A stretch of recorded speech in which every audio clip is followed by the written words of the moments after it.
Ougré Kiflé Ahmed, secrétaire général du FRUD, dont la parole a été rare, pour ne pas dire inexistante au cours de ces 20 dernières années, s'exprime en effet pour la première fois sur cette page importante de notre histoire. Il évoque dans ce long entretien le contexte, la chronologie de cette crise des guerres, le rôle de la France, les dessous du processus de pourparlers de paix, la crise interne du FRUD, le processus politique qui a suivi la signature de l'accord de paix et enfin, il nous dresse le portrait des personnalités politiques avec qui il a négocié cet accord. À noter que compte tenu de l'importance des thèmes que nous avons abordés, nous avons décidé de vous diffuser cet entretien en 3 parties de 1 heure chacune. Dans un instant, vous suivrez la première partie de cet entretien avec notamment le déclenchement des hostilités militaires, la crise politique née de cette guerre civile, la crise interne du FRUD, ainsi que le début des négociations secrètes entre les 2 émissaires du gouvernement et les délégations du FRUD. Mais auparavant, voici quelques points de repère sur la vie et la carrière de notre grand témoin. Ougré Kiflé Ahmed, 58 ans, est membre fondateur en 1991 de l'ex-rébellion du FRUD, aujourd'hui député de la coalition de l'UMP. Il a été tour à tour, après la signature de l'accord de paix, ministre de l'Agriculture et de la fonction publique dans les 2 derniers gouvernements du président Hassan Goulet Abdidon entre 1995 et 1999. Durant 12 ans, entre 1999 et 2011, il a exercé les fonctions de ministre de la Défense au cours des 2 premiers mandats du président Ismaïl Omar Guelleh, celui-là même avec qui il a négocié cet accord de paix d'Abha. Ougré Kiflé Ahmed répond sans détour, sans filet et en toute vérité à nos questions. Voici la première partie de cet entretien. Bienvenue à tous.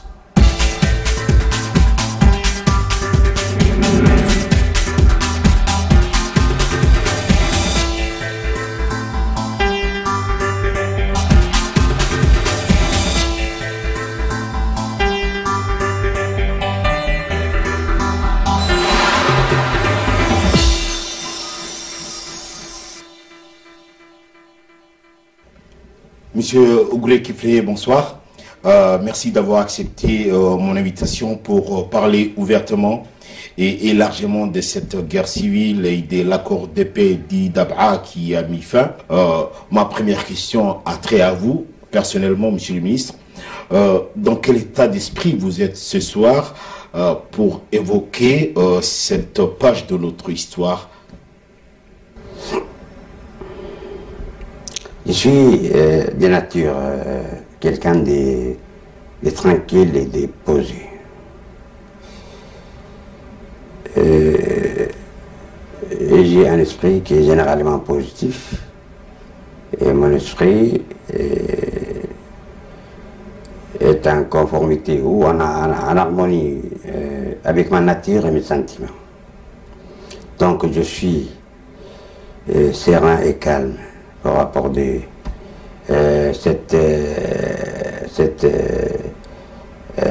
cette histoire que vous comptez donc évoquer et pour aborder, je suis pour aborder donc l'interview, je suis tranquille. Et je suis donc prêt à endurer donc l'interview que vous comptez effectuer à ce sujet. Très bien. Monsieur Ougré Kiflé, pourquoi vous avez accepté aujourd'hui de parler et d'expliquer cette page de notre histoire commune à l'endroit de l'opinion publique nationale, d'autant plus que votre parole a été rare au cours de ces 20 dernières années.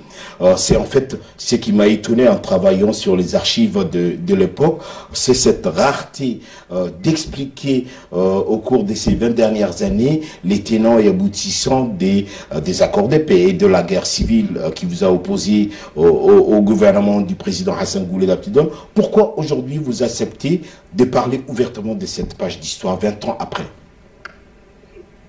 Et pourquoi votre parole finalement a été rare? Je n'ai jamais refusé de parler de quoi que ce soit, de ce qui est utile. Ça dépend de ce que vous allez me demander comme interview, mais mes paroles n'ont pas été rares. J'ai continué et depuis les accords de paix d'Abra, j'ai continué à évoquer à chaque occasion donc ce qu'elle était, et je n'ai jamais refusé, mais rarement aussi la question m'a été posée sur la chronologie des événements de 91, 94 et sur généralement sur le décès des accords de paix là-bas. C'est la première fois, je pense, que ce genre de questions me soient posées. Et donc, je ne me suis jamais invité à parler de ces choses. Et comme vous m'avez invité, je suis prêt à y répondre. Alors, autre question préliminaire, avant de rentrer dans les vifs du sujet encore une fois, quelle valeur vous donnez à ce 20e anniversaire de l'accord de paix d'Abra, vous en tant que parmi les principaux artisans de cet accord de paix et l'un des premiers responsables militaires du front au cours de ces 3 années de guerre, quelle valeur vous donnez à ce 20e anniversaire aujourd'hui, monsieur le ministre? La paix est d'ailleurs quelque chose de bon, d'essentiel. Et quant aux accords, les accords, donc quand il avait fallu, nous avons été des acteurs. Des acteurs qui ont travaillé pour aboutir à la paix, pour aboutir à des compromis, pour donc permettre le retour à la normale et la réconciliation nationale. On avait travaillé dessus, mais pour moi, c'est quelque chose de très valeureux, mais ça dépend de la conception et de l'opinion des Djiboutiens, c'est si cet accord signifie quelque chose pour les 94, signifie quelque chose pour eux. Donc, pour moi, c'est quelque chose de bien plus valeureux. Mais je pense que la question doit être plutôt posée à d'autres, au peuple djiboutien, à d'autres dirigeants, particulièrement, plus qu'à moi qui était à l'époque l'un des principaux artisans de ce processus. Alors, nous allons évoquer point par point maintenant la chronologie des événements dans notre pays. Le conflit éclate en novembre 1991 et rapidement, vous mettez en déroute l'armée nationale à la surprise générale des Djiboutiens. Comment vous expliquez cette défaite de vos adversaires? Est-ce que vous êtes surpris ou bien est-ce que cela est conforme à la stratégie que vous avez mis en place, surtout en tant que premier responsable militaire du front? Comme je le disais, n'ayant pas pu donc éviter donc l'éclatement de ces hostilités, nous avons agi dans la limite de nos moyens au départ. Et nous espérions que les audiences de l'époque étaient unanimes pour dire que le gouvernement va se réveiller au moment où il y aura l'éclatement de ces hostilités.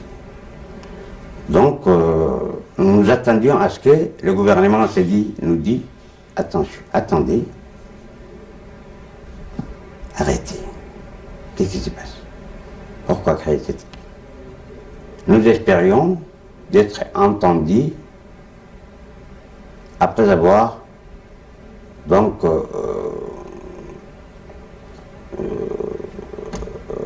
créé, donc déclenché le premier pas. Mais ce n'était pas le cas.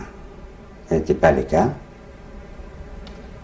Contrairement à nos espoirs, le gouvernement de Djibouti a préféré nous qualifier des étrangers.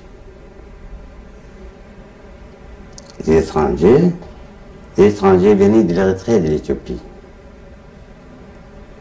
Et nous ont qualifiés tous des Afars venus de l'Érythrée et de l'Éthiopie. Alors que dans cette période, il n'y avait même pas les Afars de l'Érythrée et de l'Éthiopie, il n'était même pas une quarantaine de personnes au sein de nos rangs. Donc, nous avons été déçus par rapport à nos prévisions quand le président Gouled a dit qu'ils ne sont pas des nôtres.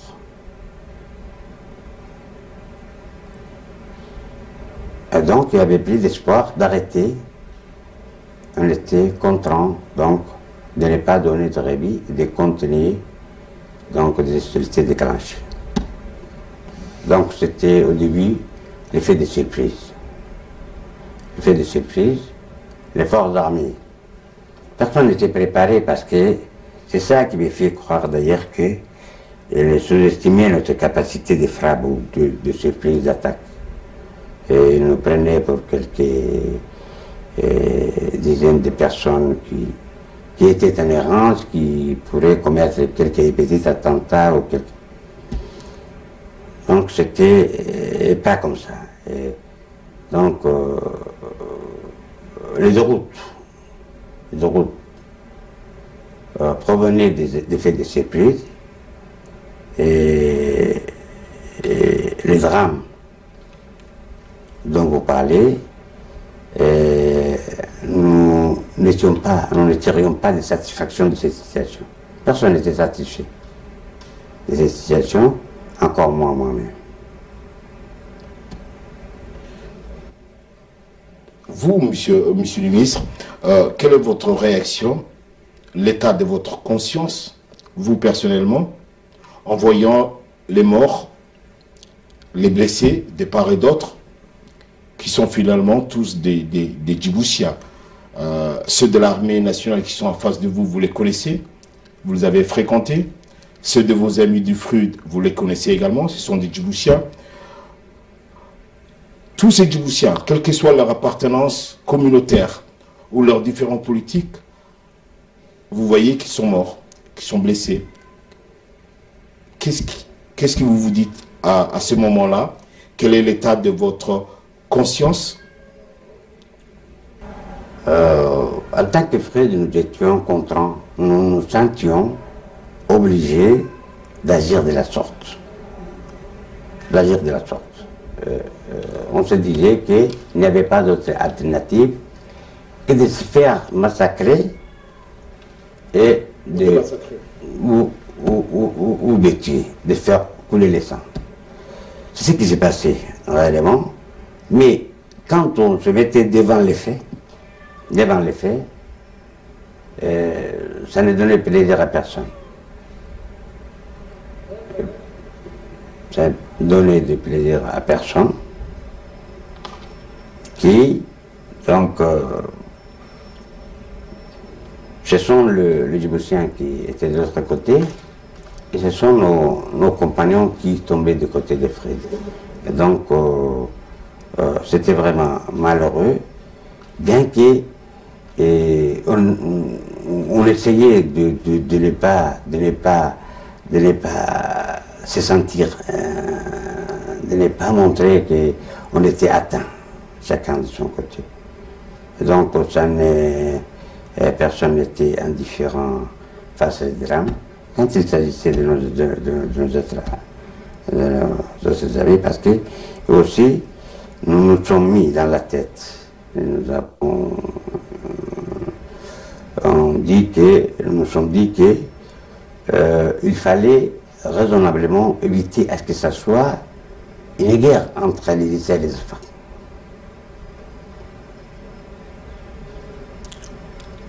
C'était le refus, ça n'arrange pas les choses, le refus de la politique en place, des régimes en place et de l'ordre qui a été mis en place depuis 1977 et que nous considérions un peu tribal.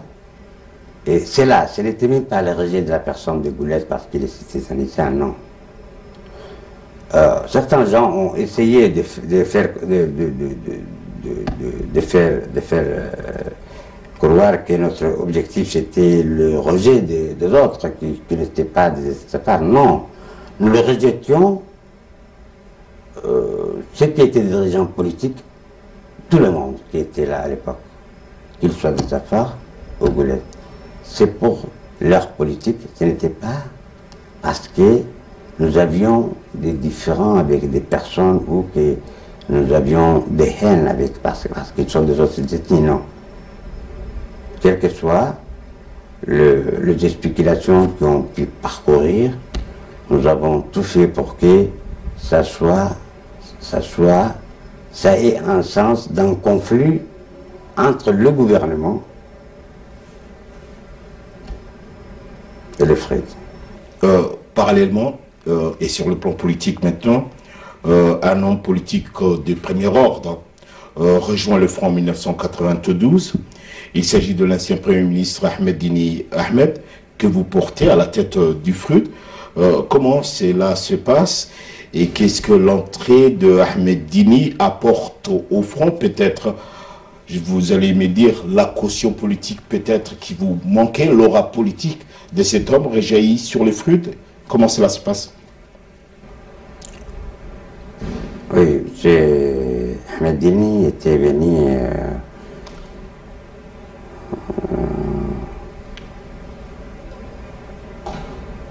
au front, pas de son plein gré. Il résidait avec sa famille à Obok, à l'éclatement des hostilités. Vous vous souvenez également que la ville de Bok a été vidée de ses populations. Donc, quand les civils de Bok ont massivement quitté, abandonnant leur logement, leurs biens sur place, et quittent comme ça et entrent dans la nature, par peur donc à ce qu'ils étaient pris entre les deux feux,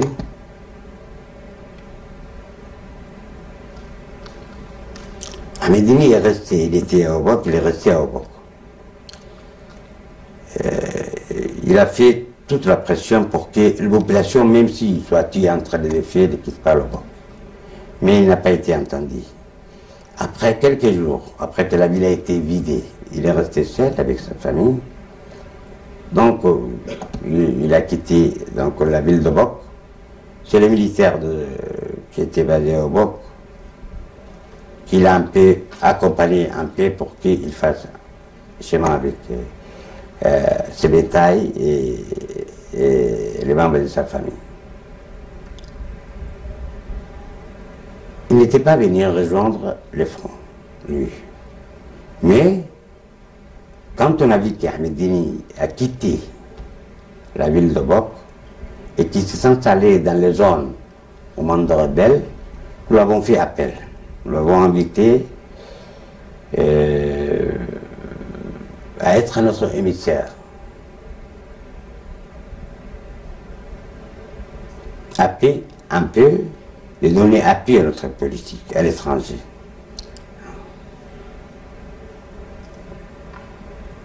Comme c'était une personnalité qui avait une envergure politique important, nous nous sommes dit que ça va nous être utile. Donc, nous l'avons lancé pour nous l'avons lancé nous l'avons chargé pour qu'il use son influence auprès des pays amis, des institutions, donc de l'OIA, de l'ONU, de la Ligue arabe, des pays arabes, des pays africains, européens. Voilà, pour que c'était comme c'était une personnalité de grande dimension, pour qu'elle puisse nous appuyer par ce genre de démarches, à travers ce genre de démarches, après les Freud. Et les Freud, s'il était donc le facteur, un mineur des hostilités, c'est l'intérêt et la survie des affaires qui étaient en cause. Donc Ahmed Dini ne pouvait pas refuser cette offre. Il s'y jetait dans léger. C'est comme ça qu'il ne faisait pas partie du Freud. C'est comme ça qu'il a épousé la cause. Parce que d'autant plus que il voyait qu'on avait entièrement raison. C'est comme ça qu'il nous a appuyés au départ, bien qu'il a plaidé cette cause, donc un peu partout. Il a cherché à ce qu'il y ait un règlement pour ce conflit. Mais et c'est là que la France a été poussée ou a été poussée ou a pris l'initiative d'intervenir dans ce conflit, mais lui, au départ, c'est comme ça qu'il a été impliqué. Après, son accession à la tête des Freud, ça date des mois après. Alors que ça, c'était le mois de décembre 91 qu'Ahmed Dini a quitté Obok et s'est installé dans la zone occupée par les Freud, avec sa famille, les membres de sa famille. C'est en 1992 qu'il devient président. Voilà, c'est en août 92 qu'il devient le président du Freud. Entre février et juillet 93, vous subissez, là vous par contre, un revers militaire sur le terrain avec une grande offensive des forces armées djiboutiennes. C'est à votre tour de connaître la défaite. Comment cela s'est passé?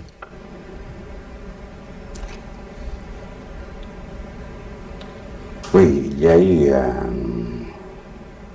un cessez-le-feu en février. Donc, l'ouverture politique qu'il a mis en place le président Gouled, c'est dans la période de l'accalmie. Il y a eu un cessez-le-feu en février 92.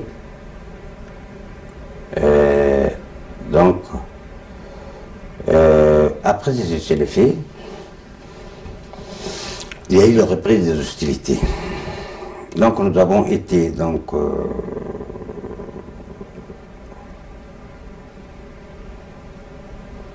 envahis par une marée humaine de 13 000 hommes armés autant, appuyés par des chars, des blindés, des artilleries et tout l'eau.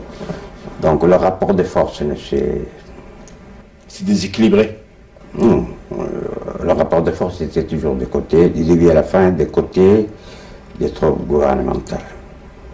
Mais, il y avait une situation qui mettait en lien notre capacité de combativité, pas notre volonté. Donc, nos combattants étaient au nombre d'à peine moins de 3000 hommes, un peu partout éparpillés entre le sud et le nord.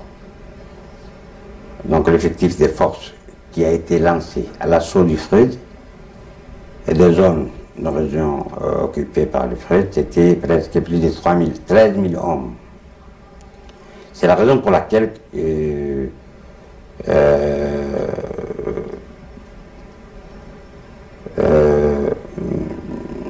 y a eu le retrait.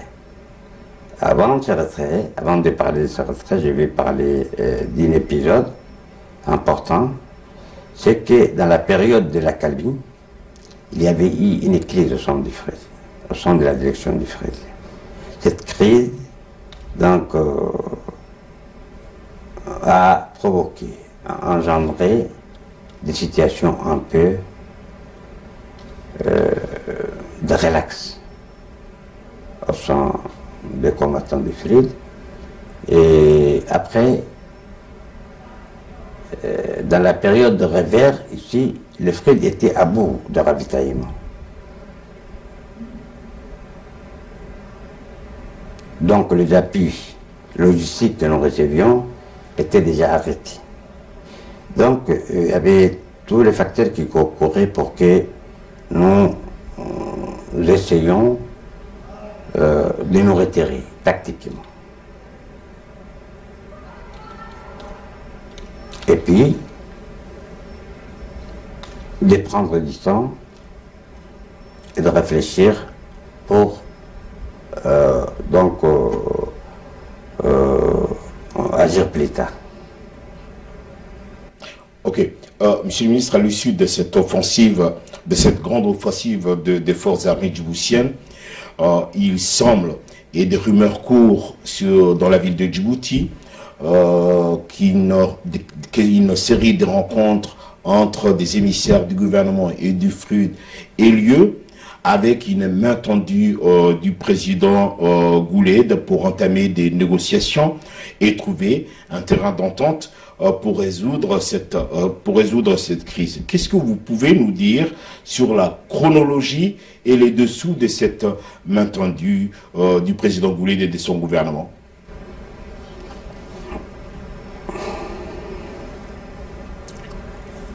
Oui, comme vous le disiez, après le revers et le retrait, l'abandon du FRED, la région occupée,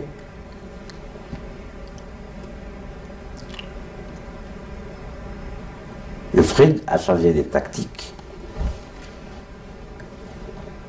et était concentré sur comment, de nouveau, reprendre des hostilités. Sur quelle manière? Il y avait des tendances. Le FRED avait un programme d'action politique dès le départ. Dans ces réflexions, il y a eu plusieurs tendances et chacun prenait son exception. Chaque groupe prenait son exception. C'est-à-dire, il y avait qui disait qu'on va entamer la phase des actions des guérillas et parvenir ainsi à démanteler toutes les unités qui avaient occupé les terrains dans le sud-ouest et les deux districts du nord. C'était une tendance.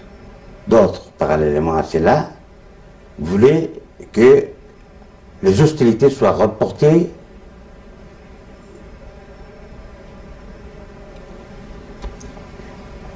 donc sur le massacre des civils. Voulaient qu'on s'oriente vers des massacres des civils. C'est-à-dire des civils, de ceux qui nous faisaient la guerre. D'autres voulaient carrément à ce qu'il y ait une sécession, une partition de Djibouti. Donc, il y avait des stations de ces réflexions au sein des dirigeants du FRED et de combattants. C'est dans cette station qu'il y a eu les contacts, donc préliminaires et secrets, des gouvernements avec moi, avec ma personne.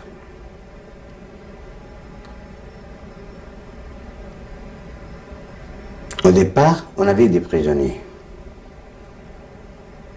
On avait des prisonniers.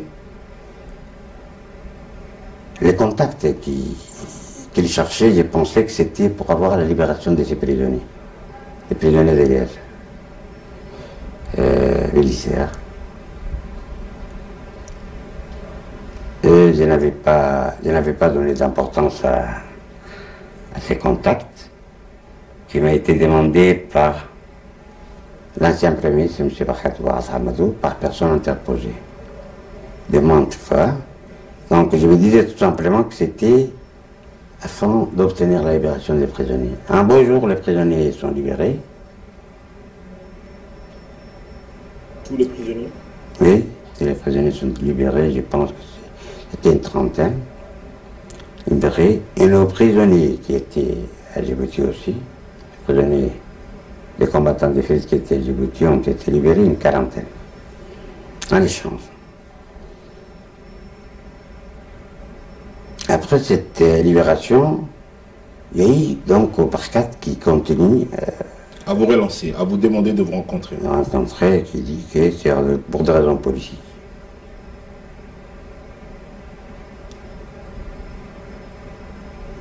Là, je me suis demandé qu'est-ce que ça pourrait être. J'imaginais tout simplement que Barkat peut-être voulait me séduire et me demander. Le message disait que c'était pour une discussion politique, en vue de trouver une solution négociée à la crise. Voilà le message. Barkat voulait rencontrer M. Kivlé. Il dit, pour ce message, il faut passer par le président du FRID. Si vraiment le gouvernement souhaite entamer des négociations. Mais comme il insistait pour me rencontrer, je me suis dit tout simplement qu'il appelait cela parce que il voulait me séduire en tant que quelqu'un de la région, de ma région. Vous êtes tous les deux originaires, j'informe, de Dikil, de la région de Dikil. Oui, Barkat, parmi les gens du gouvernement, c'est quelqu'un de proche. On est proche. On est proche bien qu'on ne se connaissait pas. Alors, je me suis dit que certainement, je vais tenter à me désolidariser ou à me désolidariser de reste de la majorité des FRID, en tant que les gens d'ici. Je me disais peut-être que c'est ça sa tentative. Il ne peut pas y avoir une autre politique pour laquelle je vais me voir. J'ai dit, je ne voulais pas au départ le rencontrer. Comme il insistait qu'il semblait être sérieux, il dit, envoie des messagers, des émissaires ou des courriers importants, tout ce que vous m'avez à dire, vous avez à me dire, je vais vous répondre. Il ne l'a pas fait, il a insisté pour qu'il me rencontre personnellement. Et n'importe où, dans la frontière du sud-ouest, à n'importe quel point, que je lui indiquerai avec un garde-corps, accompagné d'un garde-corps.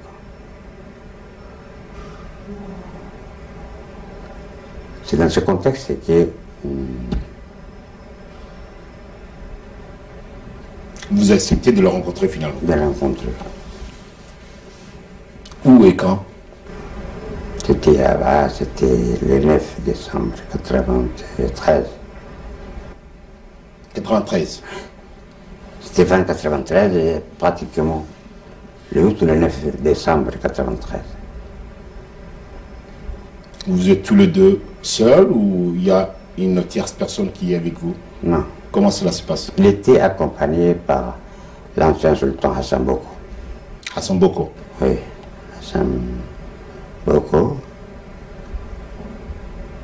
Donc, nous attendions qu'il y ait sa personne, mais il est venu par surprise avec l'ancien sultan. l'ex-sultan Hassan Boko. Et c'est là que nous sommes entretenus. Et c'était, au niveau du frites, c'était quelque chose de secret. Donc on n'avait pas habilité les choses pour voir qu'est-ce qu'il en est. On va voir jusqu'à ce qu'il en est exactement. Donc c'est là que nous avons découvert par surprise que Barkat avait un projet. Un projet, contrairement à ce que nous envisagions, nous imaginions, il avait un projet, un message du président Bouled qui tendait la main au Fred pour trouver une solution négociée à la crise. C'était ça le message. Donc ce fut une surprise et je lui ai demandé pourquoi il a voulu passer par mon intermédiaire pour remettre ce message. Est-ce que... En tout cas, il nous a donné des explications qui n'étaient pas convaincantes. Mais je ne voyais pas comme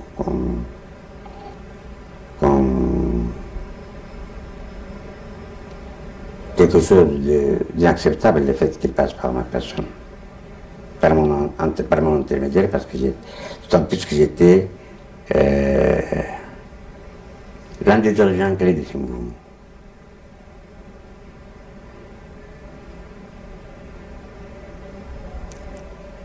Et qu'est-ce que vous lui dites en réponse? Vous acceptez finalement? Hein? Qu'est-ce que vous lui dites en réponse? Le message que lui nous a remis, il voulait que... Nous avons discuté. En tout cas, je ne vais plus entrer dans les détails, mais je vais vous survoler quelques sujets importants. Il était porteur de message Bouled, qui au début des hostilités était fou furieux contre le frais de ses dirigeants.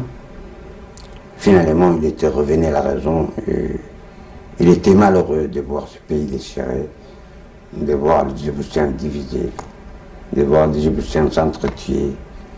Il a été secoué par ce drame, par cette tragédie qui passait dans un pays où il était président de la République. Et finalement, il était à la fin de sa vie et qu'il voulait réconcilier les Djiboutiens entre eux. Et que de ce fait, il nous tendait la main. C'était beau comme message. C'était sage comme... Ça vous a touché, ce message? Hein? Le message vous a touché? Oui, c'était des messages, mais c'est pas moi qu'il fallait toucher, c'était le fruit. Et c'est dirigeants. Peut-être que chacun peut l'interpréter à sa façon, mais c'était un bon message qu'il fallait rejeter ou accepter. Donc, je lui ai fait savoir que ce n'est pas ma personne. Ce n'est pas moi la paix. Ce n'est pas moi le mouvement armé. Moi, je suis une personne. Mais je lui ai promis que j'allais exposer, donc remettre le message aux dirigeants de Fried qui vont devoir accepter ou rejeter. Et de lui répondre en conséquence dans 40 jours. Elle voulait le lendemain même. Il a insisté pour que, voilà le message, il a insisté pour que il fasse le soir où on s'est rencontrés, le lendemain, pour qu'il puisse de nouveau nous rencontrer avec Ismaël Omar Guelleh, qui était donc le deuxième émissaire chargé des présidents Bouled après lui. D'où la question sur la forme d'abord. Quelle idée vous aviez de la personnalité de Ismaël Omar Guelleh et racontez-nous ce que vous lui dites quant à sa présence à Abra au cours de ces 2 rencontres en plein conflit à Harare?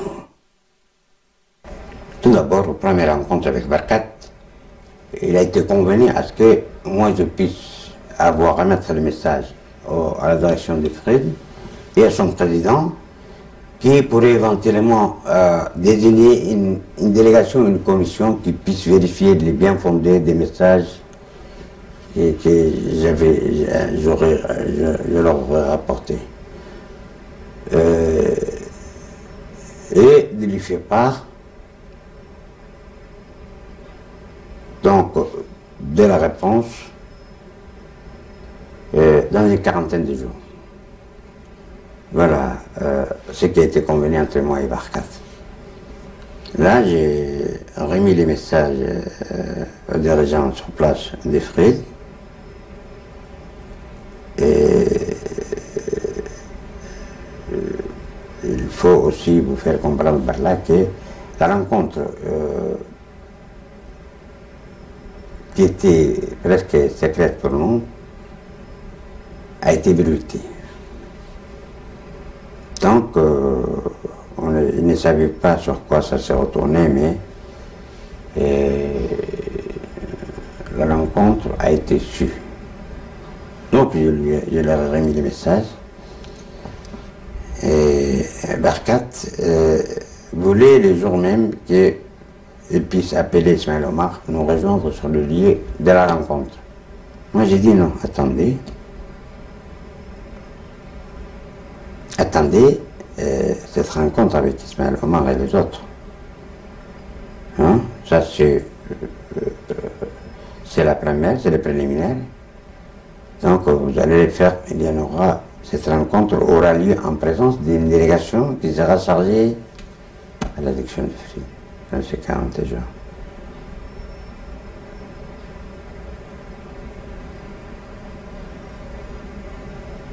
Alors, les dirigeants de Fred se sont réunis et se sont scandés en 3 groupes.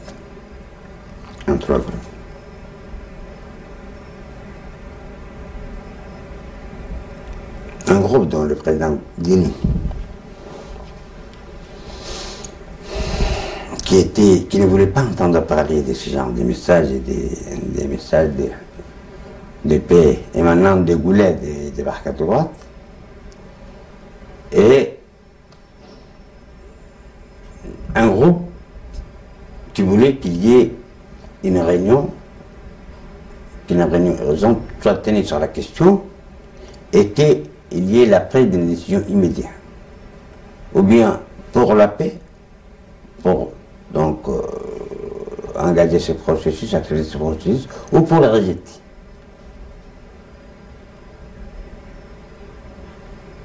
Donc le président Ahmedini n'a pas voulu tenir cette réunion. Il y avait des groupes entre lesquels il y a eu donc une friction et la majorité qui était restée un peu entre les deux. La majorité des dirigeants qui étaient restés entre les deux groupes.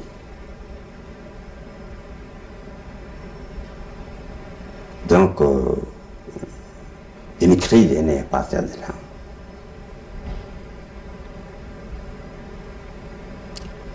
Dini ne voulait pas entendre parler.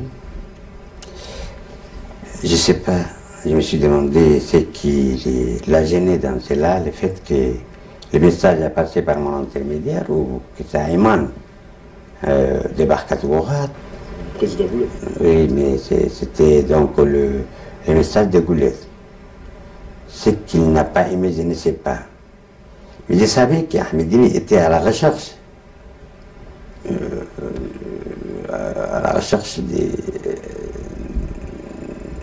d'une solution négociée de cette crise. Il a toujours été pour. Il a été toujours pour une solution négociée de la crise. Et ça, c'est indéniable. Comme j'étais sûr de cette volonté de sa part, j'avais envisagé la chose autrement. Mais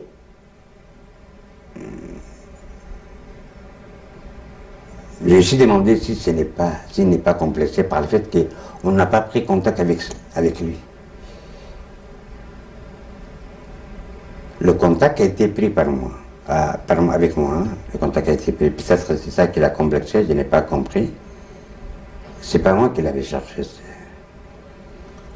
Mais le gouvernement de Djibouti, j'ai dit, c'est Ahmed Dini qui est notre président. Ils ne m'ont même pas demandé si Dini va accepter ou pas.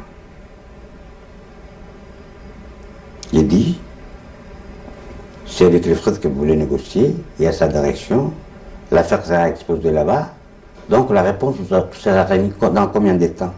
Parce que vous ne pouvez pas être rapide dans 40 jours plus tard, je dis. C'est comme ça. Et dans ces 40 jours, je ne pouvais pas pratiquement remettre ni le refus, ni l'acceptation, ni autre chose. Donc, avec le président, ne voulait même pas me rencontrer, ne voulait même pas entendre parler. Et donc, moi, je ne voulais pas laisser, je ne voulais pas lâcher de l'Est. Je voulais coûte que coûte, qu'il le veuille ou pas, que les Fred se prononcent sur ce processus. Il y a eu cette crise, dans cette crise,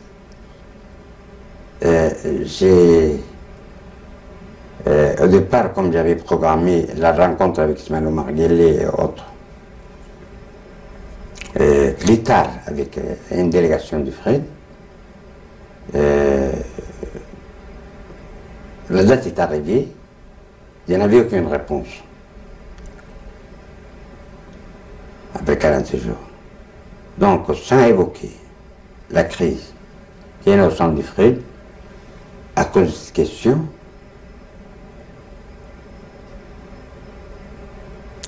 j'ai fait semblant d'avoir une réponse et rencontré de nouveau Ahmed Dini à Barkat Gorat, et cette fois-ci en compagnie d'Ismaël Omar Guelleh. Et alors, sur la forme, c'est là où je vais en venir avant de vous poser sur les contenus. Qu'est-ce que vous lui dites à Ismaël Omar, vous qui étiez assez acharné sur lui, comment vous avez trouvé l'homme, et racontez-nous comment cela s'est passé. Personnellement. Sa présence à Abra en plein conflit d'ailleurs. Oui, et personnellement, je n'avais pas, je ne connaissais pas ces deux personnes. Je ne le connaissais pas. Les deux personnes, ni à Zangouled, ni Barkat, ni Ismaël Omar. Je le voyais à la télévision comme les autres, comme tous les gens. Comme tous les Djiboutiens. Comme tous les Djiboutiens, mais jamais je ne les avais croisés. C'était pour la première fois, avec Barkat d'ailleurs. Et avec les deux, c'était pour la première fois. Donc, j'imaginais, sans le dire, que Barkat était en train de me tester et qu'Ismaël Omar ne viendra pas ici. Dans ma tête, c'était comme ça. Barkat, il a insisté, qu'est-ce que j'ai fait pour voir, il est bien fondé de se dire que si Ismaël Omar va venir ou pas. Ismaël Omar, j'imaginais qu'il ne viendrait pas et qu'il y aurait en sa place quelqu'un d'autre et qu'il va se désister aux dernières minutes. J'avais mes raisons de croire à cela.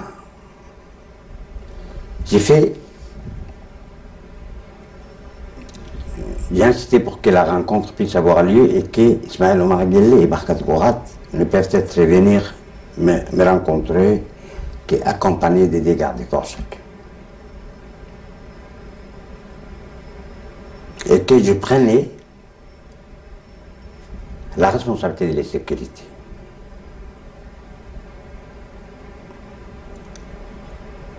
J'ai fait cette proposition à Barkat.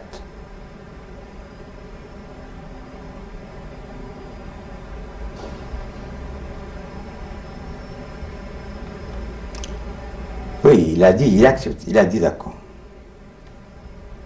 Et la réponse m'a été ramenée comme quoi Ismaël accepte de venir. Comme Barkat est venu me voir avec des gardes-corps. Au début, généralement cette fois-ci, à deux, avec ces deux gardes-corps. Uniquement. Et donc c'était des contacts préliminaires, secrets. Il n'y avait rien entre les... Oui. Alors si jamais les forces et les rebelles se rencontrent, c'est toujours des affrontements. Alors qu'on était dans une telle situation, je me suis étonné quand il m'a dit qu'Ismaël accepte de venir, comme lui l'a fait au départ, avec ses deux gardes-corps.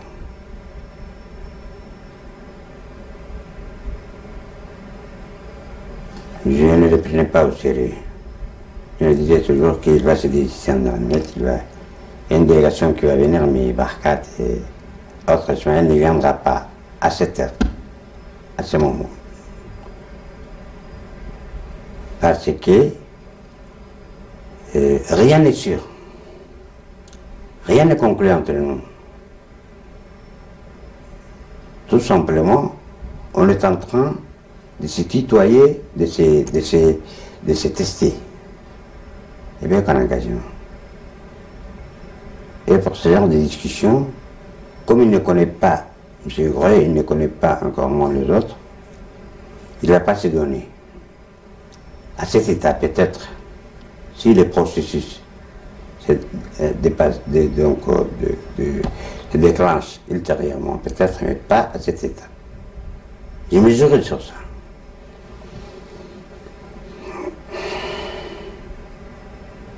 Et Ismaël demande mes prévisions. L'arrivée d'Ismaël Omar demande mes prévisions. Vous voyez? Alors, lien avec des gardes-corps et un chauffeur. Barkat, c'est des gardes-corps. Un chauffeur et son garde-corps.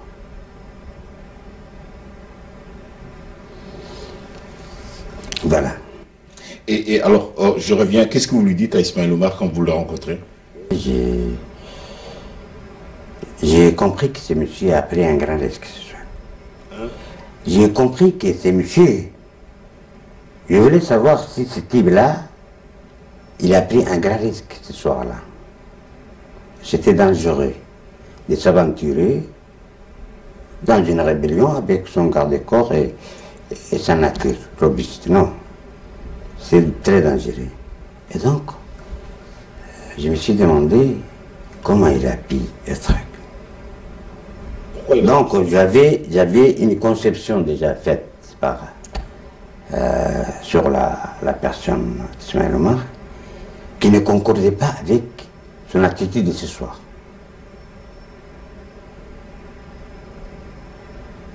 Donc, je lui ai dit, comment vous êtes arrivé?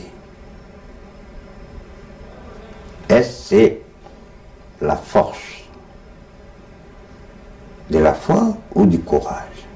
C'est la question que je lui avais posée. Qu'est-ce qui vous amène ce soir? C'est la force de la foi ou c'est le courage? J'ai dit. Je ne sais pas qu'est-ce que ça disait chez lui, mais voilà la question que je lui ai posée. Il m'a dit, c'est vous qui nous avez invités, Mahab. C'est vous qui nous avez appelés, Mahab. J'ai dit, il ne fallait pas venir. J'ai lancé ces mots, mais je pense qu'ils l'ont pris pour une plaisanterie. Voilà, ça pourrait être un guet-apens, je vais vous dire. Vous pouviez le prendre en otage? Oui. Pour dire le mot comme ils sont. Oui, c'est vraiment nous. Ce soir, Le fait d'avoir Barkat et Ismaël Omar Guelleh à la fois. C'est de belles prises pour le fruit. Pour nous, le fait d'enlever Barkat n'était pas quelque chose qui pourrait bouleverser la donne, qui pourrait créer de nouveautés. Mais Barkat Ouad avec Ismaël Omar, on se demandait si ça ne va pas changer la donne. Je me dis, qu'est-ce que ça va changer? Lui ne sait pas. Ce soir-là, il y a eu une concertation de quelques personnes.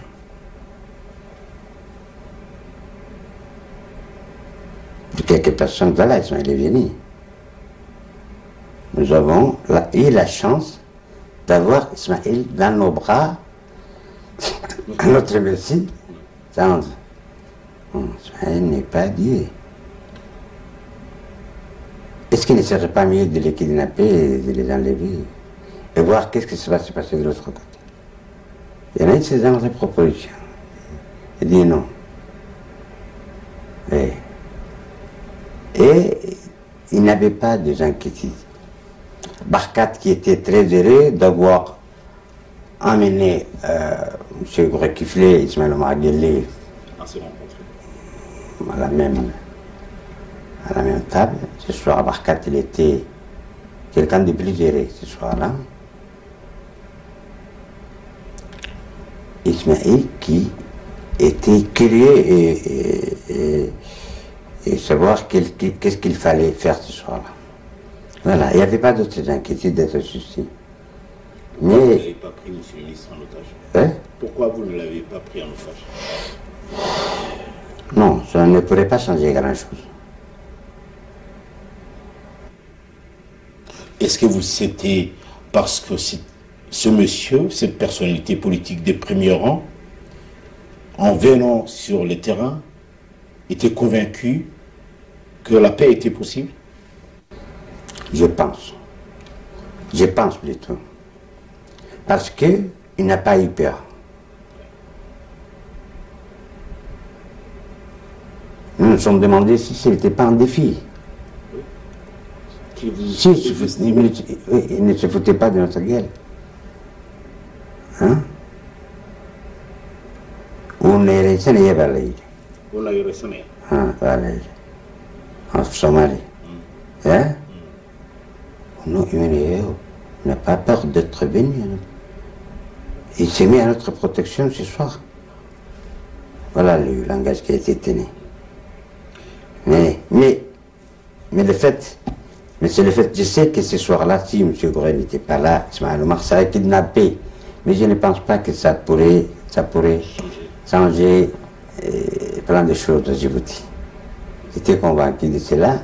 Et moi-même, je l'aurais fait si j'étais sûr que ça allait changer de... Oui. Quel est le... Voilà le risque que le président ce soir après.